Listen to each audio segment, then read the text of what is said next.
Shalom. Kali ini kita akan melanjutkan seri kita mengenai Injil yang ada dalam kitab-kitab yang ada dalam Alkitab. Minggu lalu kita sudah belajar tentang pengkhotbah yang banyak berisi tentang hikmat-hikmat yang didapatkan Salomo ketika Salomo sudah tua.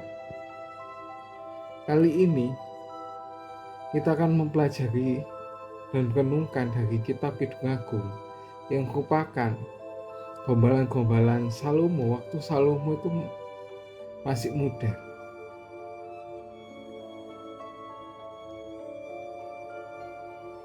Kidung Agung adalah puisi lirik yang merayakan cinta suami istri melalui adegan-adegan indrawi yang indah dan gambaran sensual. Ia menyediakan kita dengan hikmat Tuhan tentang keintiman seksual.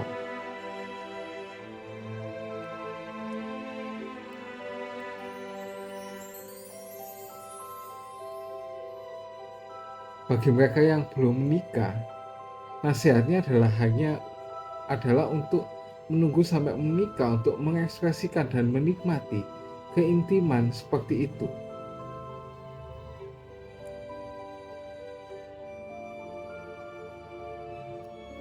Kita baca di Kidung Agung 2 ayat yang ke-7. Kusumpahi kamu putri-putri Yerusalem demi kijang atau demi rusa betina di padang, jangan kamu membangkitkan dengan menggerakkan cinta sebelum dinginnya. Atau dalam bahasa lain itu disebut, aku bersumpah kepadamu, wahai putri Yerusalem, demi kijang-kijang atau rusa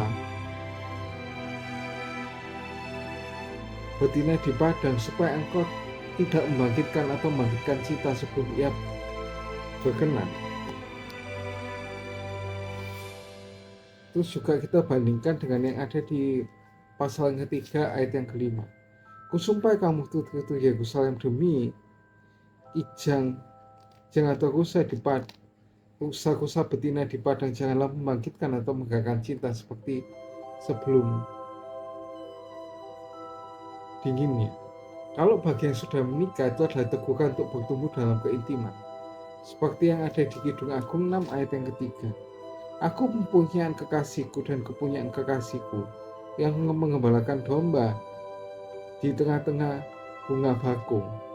Kita bandingkan dengan Kidung Agung 2 ayat yang ke-16. Kekasihku kepunyaanku dan aku kepunyaan dia yang telah mengembalakan domba di tengah-tengah bunga bakung.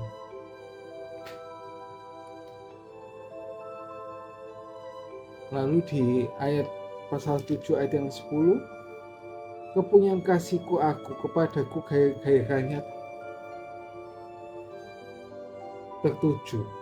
Nah, ini dari awal disclaimer dulu, meskipun ini kadang-kadang itu bahasanya itu agak vulgar, tapi ini itu sebenarnya menunjukkan kasihnya Tuhan sama kita.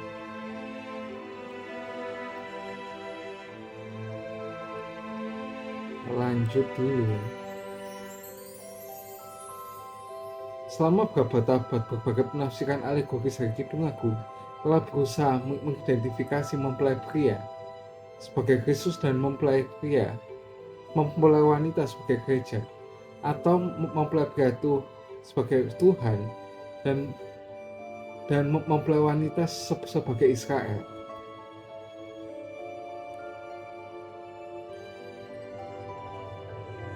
Namun kita berada pada landasan penafsiran yang paling aman, mengenali bahwa puisi tentang cinta ini diidealkan, yang mungkin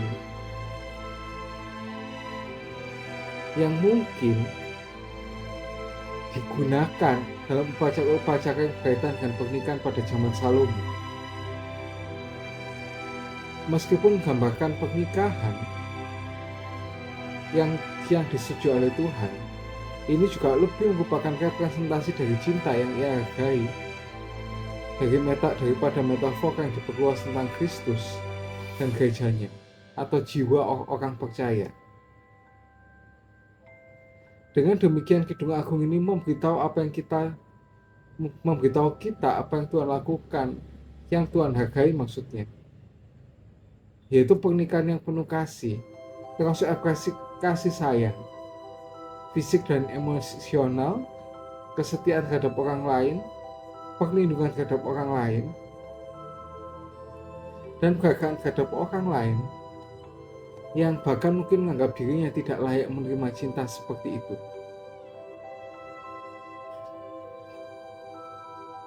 Dengan demikian, Kidung Agung memberitahu kita apa yang Tuhan hargai itu. Dan juga kita memperoleh wawasan tentang sifat penuh kasih dari Tuhan yang mengilhami Kidung Agung ini dan mampu untuk mencintainya sebagai balasan yang meskipun kita terus-menerus membutuhkan kesetiaan, perlindungan dan cintanya yang sebenarnya nggak layak kita terima.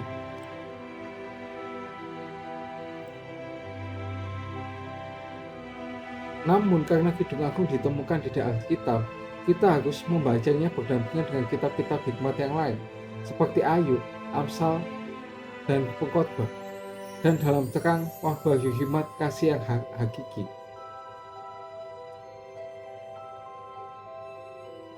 Tuhan kita Yesus Kristus. Nah, Yesus Kristus ini disebut juga sebagai pengantin laki-laki seperti yang ada di Yohanes 3 ayat 29. Yohanes 3 ayat yang ke-29. Yang mempunyai mempelai perempuan ialah mempelai laki-laki, tapi sahabat mempelai laki-laki berdiri dekat dia dan mendengarkannya sangat bersukacita mendengar mempelai laki-laki itu. Nah, sukacitaku dan sekarang sukacitaku itu penuh. Dan suami kita yang tunggal, 2 Korintus 11 ayat yang kedua. 2 Korintus 11 ayat yang kedua. 11 ayat yang kedua.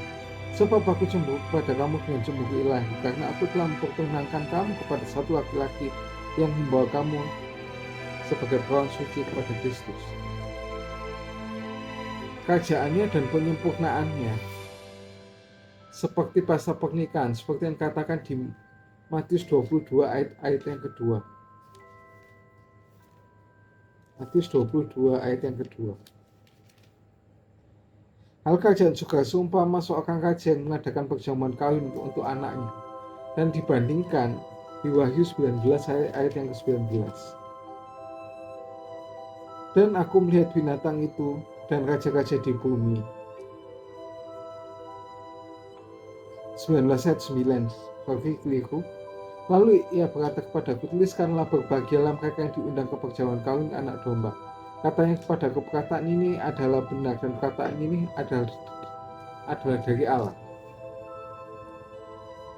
Jadi jika dibaca dengan terang Kristus, Kidung Agung seperti seluruh kitab suci, jadikan kita bijaksana dan menuntun kita kepada keselamatan oleh iman kepada Tuhan Yesus. Seperti yang dikatakan di 2 Timotius 2 ayat yang ke-15. 3 ayat yang ke-15 maksudnya tadi. Ingatlah bahwa dari kecil engkau sudah mengenal kitab suci yang dapat memberi engkau hikmat dan menuntun engkau kepada keselamatan oleh iman kepada Yesus Kristus. Yaitu ia menyatakan kepada kita tentang misteri pernikahan seperti yang ada di Efesus 5 ayat yang ke-32. Efesus 5 ayat 32. Rahasia ini besar, tapi yang aku maksudkan ialah hubungan Kristus dengan jemaat. Ini itu juga berhubungan dengan misteri Injil itu sendiri seperti yang dikatakan di Efesus 6 ayat yang ke-19.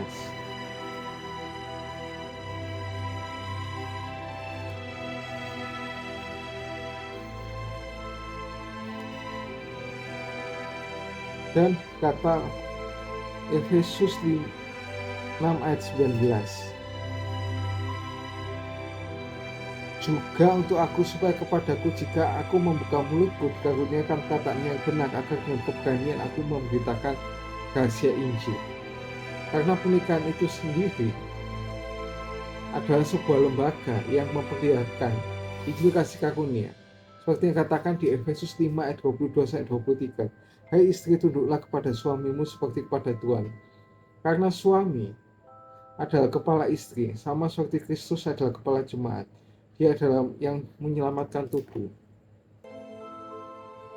Jadi, meskipun di kitab Kidung Agung ini banyak kata-kata yang vulgar dan sebagainya, itu menunjukkan benar-benar cinta yang benar-benar itu ya, tanpa adanya drama, paksaan dan sebagainya. Nggak ada di sini yang benar-benar itu vulgar, karena itu menunjukkan di dalam pernikahan, ya. Jadi jangan menganggap vulgar lagi ya kitab Kidung Agung ini, karena semua kitab dalam Alkitab ini semua dituliskan sesuai dengan apa yang ada di hatinya Tuhan. Secara pribadi untuk orang-orang di zaman itu, dan juga relevan juga kepada kita. Berbahagialah setiap orang yang mendengar firman Tuhan, merenungkannya, menyimpan dalam hatinya, bahkan melakukannya dalam kehidupan sehari-hari. Ia seperti orang yang membangun rumah di atas batu. Apabila ada angin yang menerjangnya, rumah itu tidak akan roboh. Jangan lupa like, subscribe, dan share jika kalian tertarik dengan konten ini. See you.